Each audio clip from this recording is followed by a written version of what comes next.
You've really got to hand it to Nicholas Briggs for trying to create old-fashioned media. You don't really see this sort of story anymore. You know, stories that are really sincere and heartfelt. They're maybe about an hour too long, and where the Nazis are depicted as unambiguously the bad guys.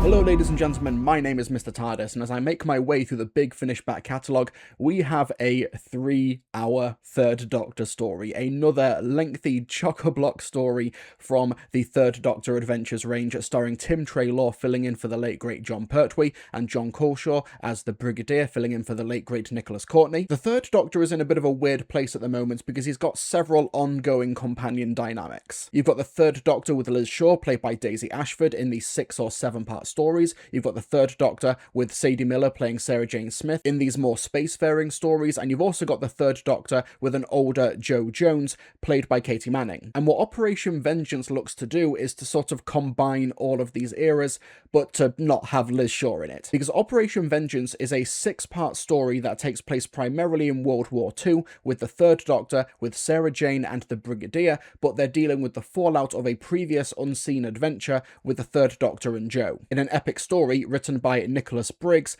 and Third Doctor voice actor Tim Treloar. So the story opens with the Third Doctor and Sarah Jane on Consomia, where there's a big celebration, a big festival for peace, because recently the Third Doctor and Jo Grant went there and were able to stop a megalomaniacal scientist from destroying the universe, Relchin, played by Gareth Armstrong. And the first episode has these two narrative strands, where you've got the Third Doctor and Jo, and the Third Doctor and Sarah Jane. However, all is not well on Consomia, as they think that Relchin may have survived the previous encounter, and if he is out there, he's after revenge. The Doctor and Jo were able to defeat him by having Jo reason and empathise with his robot soldiers so that they would turn on him. So Relchin's plan is to go back in time to the 1940s, where Jo's father Terry was a soldier during World War II, and ensure that he dies in the conflict. Jo's father being Terry, played by Max Boden. Relchin is essentially trying to turn Jo Grant into John Connor from the Terminator films. So the Third Doctor enlists the military man, the Brigadier, and also Sarah Jane Smith to go back to 1940s France on the eve of Dunkirk to track down Terry and make sure that he's safe from Relchin, and also stop Relchin from utilising World War II technology and a brand new spaceship / panzer tank that he's been developing with this substance called Varium, which could change the tide of the conflict. Well, it seems this Relchin character is making an awful lot of fuss about all this,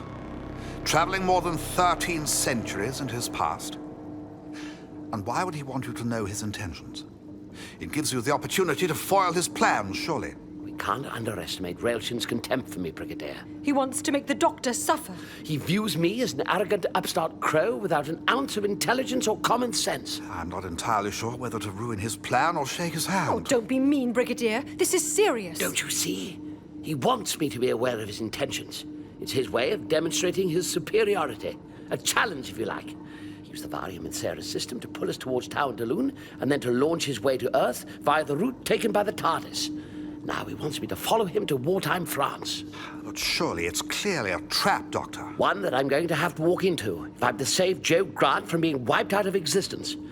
Relchin may be an arrogant narcissist, but he's also the Consomian equivalent of an Einstein or a Galileo. Unfortunately for him, his contempt for Earth has blinded him so he can't think holistically. I say this time and time again with the Third Doctor Adventures. The length is an incredible strength, but it can also be an incredible risk, because if the story doesn't work, or if there's elements to the story that you're not really keen on, this is your one shot. You know, this isn't like the previous volumes of the Third Doctor Adventures where you had multiple stories in them, so if one of them didn't work, maybe you could enjoy the other one. No, this is like an all or nothing approach, which I do really respect, and I think that Tim Treloar and Nicholas Briggs are a really good writing pair. It's clear that Tim Treloar really does care about the subject matter, the history of World War II, and he treats it really respectfully. However, and I hate to be the bearer of bad news, I think that this should have been a 4-parter. Even by the end of part 2, you can really tell that the story is stretching to get to the runtime. Part 2 opens with Relchin giving the Doctor essentially a riddle on where he's going, which is the 1940s on Earth, and then part 2 ends with the Doctor, Sarah and the Brigadier deciding to go there. Not actually going, but deciding to go, and the start of part 3 is reserved for the three having to figure out what they're going to wear when they get there.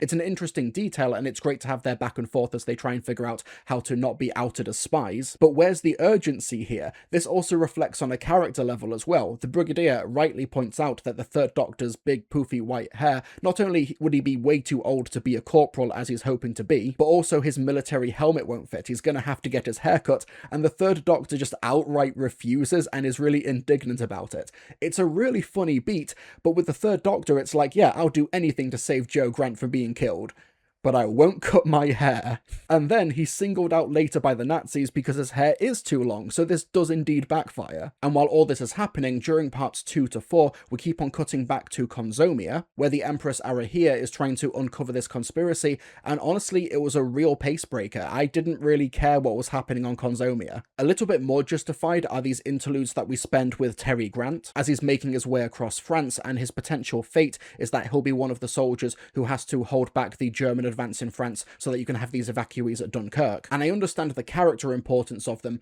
but I can't help but think that maybe it would have been more impactful if we saw the story primarily from the Third Doctor, Brigadier and Sarah Jane's perspective, and we as the audience meet Terry Grant nearer the end of the story, kind of similar to Richard Madden's character in the film 1917. There's pros and cons to it, but when I'm thinking how do you compress a 6-parter to a 4-parter, these interludes with Consomia and with Terry Grant in France, these are the ones I would compress and cut. I also think that Sadie Miller is given such a thankless role within the story because Sarah Jane doesn't really do much or contribute much to the overarching narrative. Now, she gets some good moments with a German woman there called Marianne, called Lara Lemon, who's mainly there to establish the idea that not all Germans were on board with the Nazi regime and there were indeed defectors. But it's hard not to listen to this and think you were really struggling to figure out what to do with Sarah Jane Smith in World War II, weren't you? Now, this sounds way more negative than I intend it to be, because I actually did really like Operation Vengeance. I just think that the parts are way more interesting than the whole, because there are some really brilliant moments, specifically when it comes to the character work. The Brigadier gets one hell of an opening scene where he's just explaining how he's baffled by the idea of veganism, which is just really funny. And we learn way more about the Brigadier's history in the Korean War and how it affected him and how he's taking that idea into World War II France. There's a really wonderful scene where there's a subversion in the Doctor never carrying guns,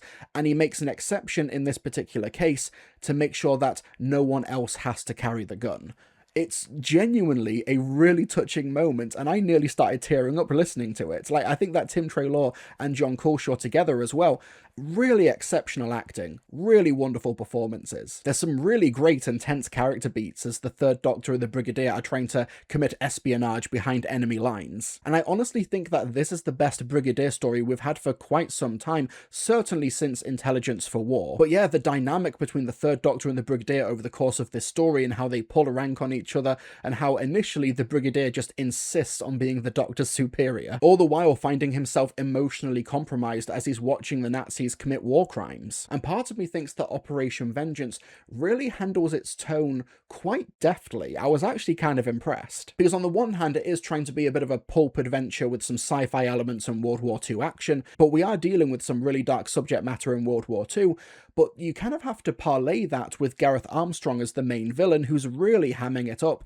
to the extent where I thought he might be playing the Master in like a twist reveal or something. You have these very real threats of the Nazis, and then you have this like mustache twirling villain, and I actually think they complemented each other quite well. I actually think that Gareth Armstrong's performance prevents the story from getting way too somber. I'm not saying that this material shouldn't be somber, but if you're trying to be a Doctor Who story that's emulating the early 1970s, you do have to be more like appeasing to a family audience. One of the main appeals of these Third Doctor adventures, specifically this range, is that it is trying to be accurate to the 1970s. And while I think Railton as a main villain, as a main character, wasn't really interesting, the way he's applied in the story tonally and as a overarching threat was really effectively done. And Katie Manning has a really small role, but it's a really beautiful one. I think that the coda that the story ends on with the Third Doctor and Jo Jones, I thought it was really, really sweet. Now, if you want a recent Doctor Who Big Finish release that takes place in World War II, I'd personally prefer Operation Werewolf, which came out last year with the Second Doctor. For me, it's a better package overall because it doesn't feel so compromised by its length. For Operation Vengeance, as it currently stands, I think it's a really good 6-parter,